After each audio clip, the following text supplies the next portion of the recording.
What would the world look like if everyone would be more balanced, more aligned, happier, kinder? You might think, well, it's impossible, but watch my video. Hi, guys. This is my self-love series called How to Fall in Love with You. What would the world look like if everyone would be more balanced, more aligned, happier, kinder? You might think, well, it's impossible, but watch my video. Few years ago, I learned so much about self-care and self-love, which ultimately changed my life. And back then, not only that I incorporated it into my method, but I committed my leadership to share this with more and more people. And here we go, my first series of self-love. Enjoy. I dedicated this series to tell you the fundamentals, basics of self-love. Why is it important? How to start? Why did we forget how to do it? Why our culture or family couldn't really set example? What practices can we do? What practices can we follow to fall in love with ourselves? And why is society lacking of these practices in general? And I thought, why not to start it on Valentine's Day when we anyway celebrate love, right? So I brought you this subject, which I talk about a lot of times. Did you know that love comes from within first? That love is not something outside of us, it's an inside job. And that isn't something we should look for, but it's something we can create. Let me explain.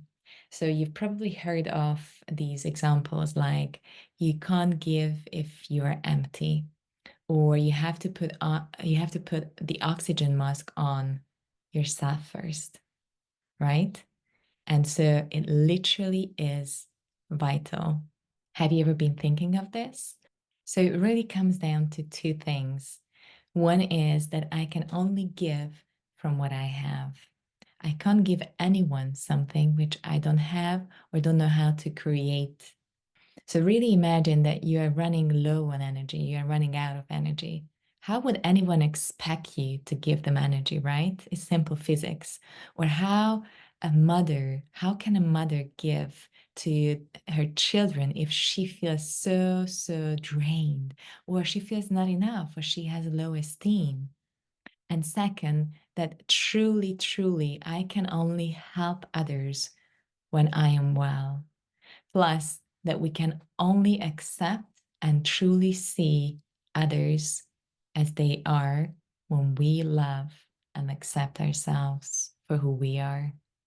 If I love myself for all the things I consist of, I have in my life, I've experienced, I did or I never done, if I can truly love and see myself for all those things, that's when I can truly love and see someone else for that, with all their ups and downs, with all their skills, with all their abilities, and all the things which they might need help in. So each time I bring a pillar, a step to master self love, to get closer to you. And the big first step, the big step will be self acceptance. The first step today is to accept ourselves for who we are. So please stop talking about yourself in a negative way.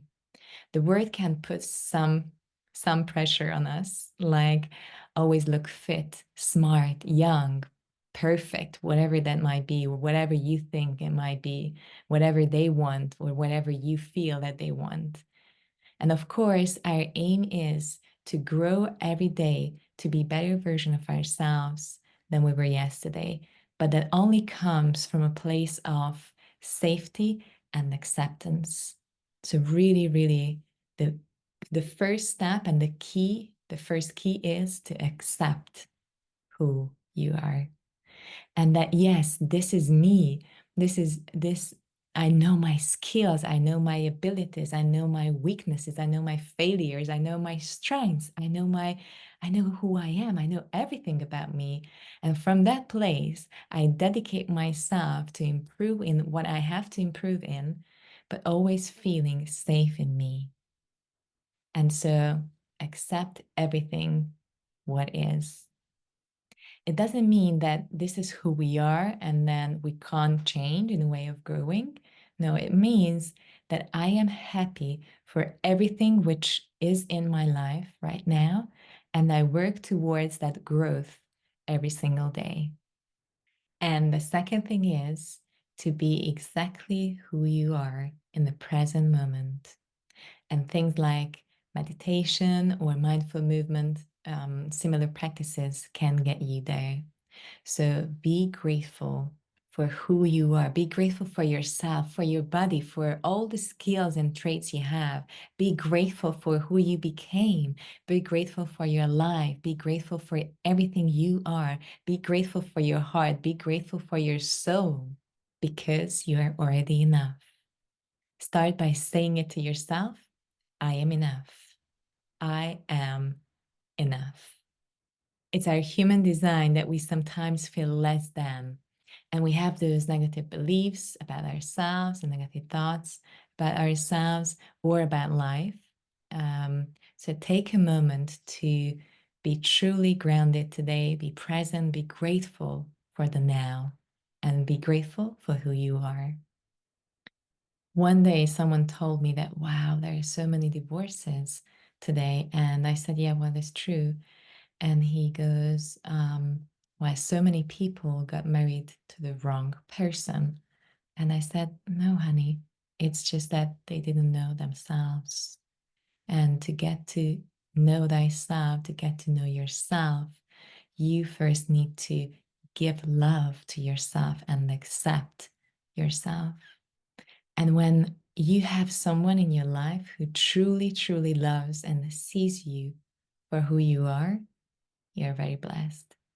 So on Valentine's Day, try to be with you, even if it's just 5 minutes, 2 minutes, 1 hour. Try to do something which you love about yourself. Any hobbies you love, try to do, even if it's 5 minutes, 1 hour. If you go for a walk, if you take a bath, if especially if you're a woman, taking a bath with candles, with essentials, just be with yourself for 5 minutes, for half an hour, for 1 hour.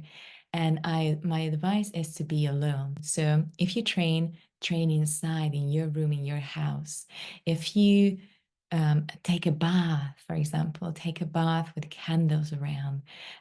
Even if you're outside running, put your favorite music in to listen to. So do something you love, even if you have 5 minutes only, because you have so many tasks to do, you have family around, you have children around.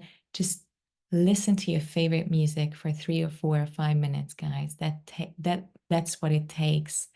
5 minutes of your day. Listen to that, enjoy it, and enjoy who you are. And please commit to one thing today, one thing you love about yourself, one thing you love about who you are. Just commit to that one thing and love it deeply. Be happy for it, nurture it, be proud of it, and love yourself. And maybe just hug yourself. Have you ever given a hug to yourself? On so many meditation and Pilates and yoga classes, they already do that. But for some, I know it might be something they never tried or they are curious what that would look like. But just giving a hug to yourself and say, I love you. That can also be a beautiful gift. So love it, be happy for it, nurture it, be proud of it, and love it. And just love yourself for who you are, for who you really, really are, for your authentic self. And guys, when you are your authentic self, when you love yourself and when you accept yourself, who you are, then everyone else will be able to love you. Everyone else will be able to come to you. That's the most beautiful gift you can give to anyone else. So if you have an idea already have a gift to give someone, this can also work next to that present. Or if you have no idea what to give, or you have no money to buy any gifts, this is the most beautiful gift you can ever give to someone, to accept yourself for who you are, to truly love yourself. And then when you give that to someone else, they can truly see and love you. So this was my first video of how to fall in love with you. Self-love by GeorganicMethod. So your homework for today is to accept yourself. Love to you all, guys, and enjoy being you, being with you, accepting you. Enjoy you today, and everyone else will enjoy you. When you enjoy you, love to you all.